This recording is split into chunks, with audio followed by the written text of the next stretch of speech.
This is Tears of the Kingdom running on my Android phone, and look at how beautiful it looks. 30 FPS, smooth, no nonsense, just Zelda and Link in the caves under Hyrule Castle, chilling. Everything is going according to plan until we get to the open world and this happens.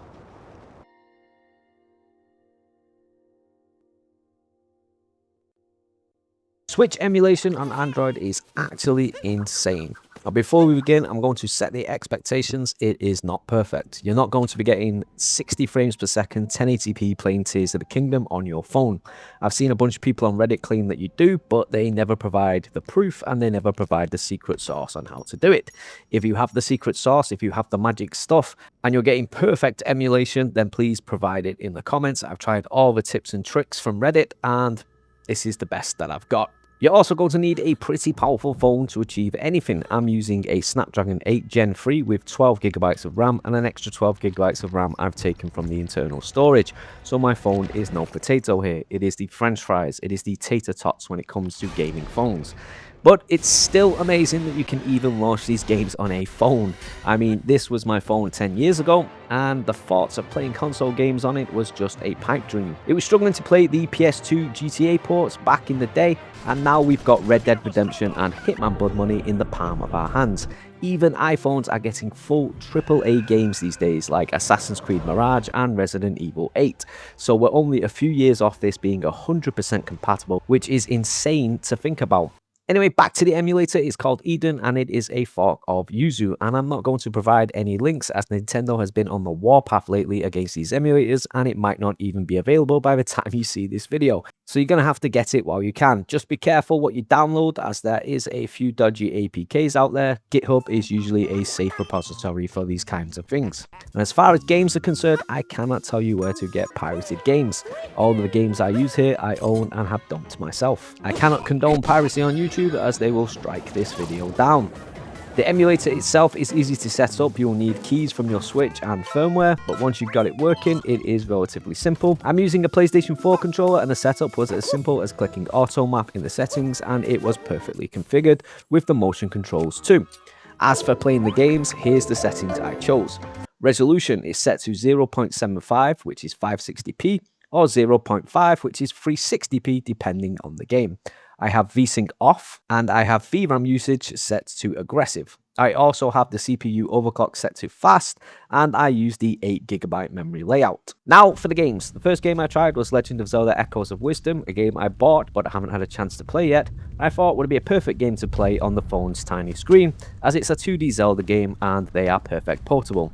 The performance was as expected, 25 to 30 FPS, basically what I got on the Switch, and it felt and played really well. I was on a bus at the time and it didn't feel like a struggle to keep engaged. The openings to the game went great. I saved Zelda as Link and then got to the end of the intro, escaping the cave as Zelda. But when the prologue finished, the game froze and it wouldn't take me to the next part of the game. This happened about 5 times and I was locked out of the game, which was disappointing as I was on a 3-hour journey at the time and I was really looking forward to playing this. So if anyone knows why and has some magic words I can use to get past this, then let me know down in the comments. The next game I tried was to truly test the emulation and put the power of it to the test. Legend of Zelda Tears of a Kingdom, which started off extremely promising, especially in the opening section when Zelda and Link are in the caves underneath Hyrule Castle. It ran so smooth, 30 FPS with a few dips. I was very impressed and extremely excited. It was difficult to read button prompts and some text on the small screen, and this game is definitely not built to be played on such a small screen, but it was looking like maybe this was going to be a miracle. But then I made it out to the open world and the game fell apart, slowing down to around 15 FPS and even dropping below 5 FPS at times. There were a bunch of glitches and it became impossible to play, especially with the input lag and the combat. I knew it was too good to be true, but still a major achievement that it even runs this well.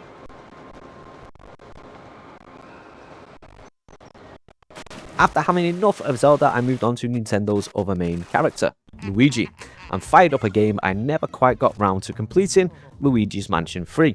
And this one struggles a bit on my PC, so I wasn't expecting anything special here. It ran as expected, especially in the busy opening lobby, barely hitting 20 to 25 FPS at times, and I couldn't really get past the opening lobby scene. Next, I tried Luigi's Mansion 2 HD, which actually ran great. almost too great. Look at how fast Luigi is running here. It is a 3DS game in a new coat of paint, but still, I think this game could be completely playable on my phone. After trying out Luigi's games, it was time to check out if Mario could run. And to my surprise, Super Mario Odyssey was running great. First time I loaded it up, it seemed to be going so smoothly. Look at that smooth 60 frames per second. But then, the second time I loaded it up, it somehow began running much slower. I have no idea why, but I guess I got lucky the first time round.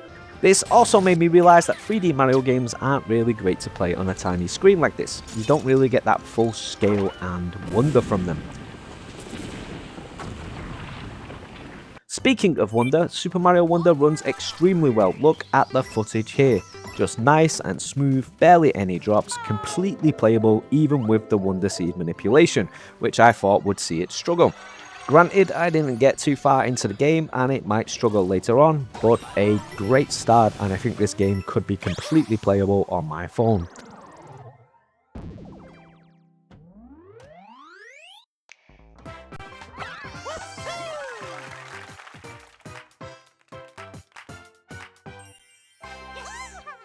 Next game I tried was Pokémon Legends ZA, a newer game on this list, which, just take a look at the footage, completely unplayable with lots of glitches.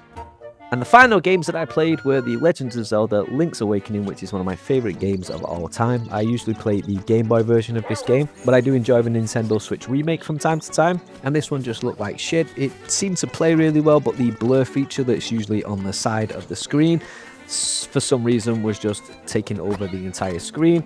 And the other one was Yoshi's Crafted World, because I do love the Yoshi games. I've 100%ed Yoshi's Crafted World on my Switch, and as expected, it just played great. It ran beautifully, and definitely one you could play on your phone. So there it is, Switch emulation on Android. Let me know what you think down in the comments. Have you tried it? What are your results? How long until it is running as well as Dolphin? What games would you like to see tested on it? And if you want to see a game tested, you can send me $60 in a stamped envelope or as a super thanks, and I'll buy it. Obviously, that's a joke. I will spend that $60 on coffee and biscuits. Thanks for watching and have a wonderful day.